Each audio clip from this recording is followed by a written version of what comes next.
শিলচর জেলা যুব কংগ্রেসের তরফে শিলচর চিকিৎসা মহাবিদ্যালয়ের অধ্যক্ষকে একটি স্মারকলিপি প্রদান করা হয় বৃহস্পতিবার। সংবাদ মাধ্যমের প্রতিনিধিদের সঙ্গে কথা বলতে গিয়ে যুব কংগ্রেস সভাপতি রণজিৎ দেবনাথ জানান, নিউরোলজি চিকিৎসক সৌম্যব্দ ধরের বিরুদ্ধে রোগীদের দীর্ঘদিন ধরে বিভিন্ন অভিযোগ রয়েছে। রোগীরা দলকে জানিয়েছেন, সরকার চিকিৎসক সৌম্যব্দ ধরকে শিলচরে পাঠানোর পর কিছু ওপিডি করে তিনি অন্যান্য বেসরকারি হাসপাতালে পরিষেবা দিয়ে যাচ্ছেন। এই পরিস্থিতিতে স্থানীয় জনগণ চিকিৎসা পরিষেবায় বিভিন্ন সমস্যার সম্মুখীন হচ্ছেন। চিকিৎসক সৌম্যব্দ ধরের শিলচর চিকিৎসা মহাবিদ্যালয়ে আধ ঘন্টাও ওপিডি করছেন না বলে অভিযোগ অনেকের। রোগীরা যুব কংগ্রেসকে আরও জানিয়েছে, চিকিৎসক সৌম্যব্দ ধরের কাছে চিকিৎসা করাতে গেলে তিনি রোগীদের বিভিন্ন বেসরকারি হাসপাতালে রেফার করে দেন, যার দরুন আর্থিকভাবে দুর্বল রোগীরা চিকিৎসা পরিষেবা থেকে বঞ্চিত হচ্ছে। নিউরোলজি বিভাগের চিকিৎসক সৌম্যব্দ ধরের এই হেন আচরণে শিলচর জেলা যুব কংগ্রেস চিকিৎসা মহাবিদ্যালয়ের অধ্যক্ষকে বৃহস্পতিবার একটি স্মারকলিপি প্রদান করে সরকারের দৃষ্টি আকর্ষণ করার পাশাপাশি শিলচরের জনগণের সুবিধার্থে অতি সত্বর বিহিত ব্যবস্থা গ্রহণের আর্জি জানিয়েছেন।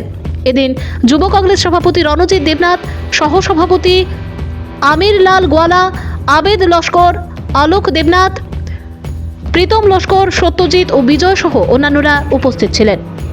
কাছাড় জেলা যুব কংগ্রেসের পক্ষ থেকে আমরা একটা স্মারকপত্র দিই আমাদের প্রিন্সিপাল মহোদয়কে, শিলচর মেডিকেল কলেজ অ্যান্ড হসপিটালের।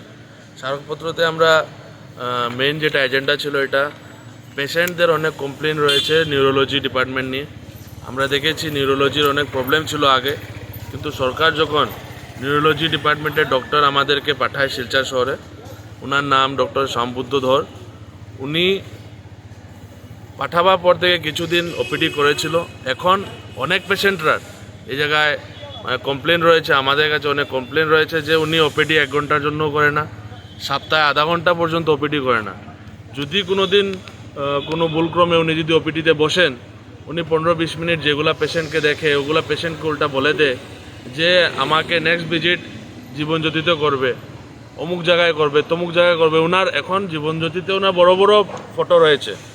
এখন আমি সরকারকে এটাই আবেদন করব যে উনাকে যে শিলচর শহরে পাঠিয়েছে, গরিব মানুষরা যারা শিলচর মেডিকেল কলেজের মতো হসপিটালে এসে একটা ভালো ডাক্তার দেখাবে বলে, আজকে এই ডাক্তার জীবনজ্যোতিতে পেশেন্টকে রেফার করে, কিন্তু রেফার করার আগে একবার এটা ভাবে না যে পেশেন্ট যে ফাইন্যান্সিয়ালি সাপোর্টেড না, ফাইন্যান্সিয়ালি উনার অত ক্ষমতা নেই জীবনজ্যোতিতে দেখাবার জন্য, উনি রেফার করে দেয় জীবনজ্যোতি, তাহলে পেশেন্টের কতটুকু কষ্ট পাচ্ছে। শিলচর শহরে যে hospital, Silchar medical college and hospital যেটা রয়েছে, এই জায়গায় উনি যদি ওপিডি করেন, ওনার ওপিডির অনেক পেশেন্ট এই জায়গায় রয়েছে, অনেক পেশেন্টের সাহায্য হবে, আমি আশাবাদী। আমি মুখ্যমন্ত্রী হিমন্ত বিশ্ব শর্মার নজরে এটা আনতে চাই যে উনি সমাজসেবা করাবার জন্য তাই ওনাকে পাঠিয়েছিলেন না ওনার জীবনজ্যোতি হসপিটালে পেশেন্ট দেখার জন্য ওনাকে পাঠিয়েছে, এটা আমার সবচেয়ে বড় প্রশ্ন ওনার কাছে।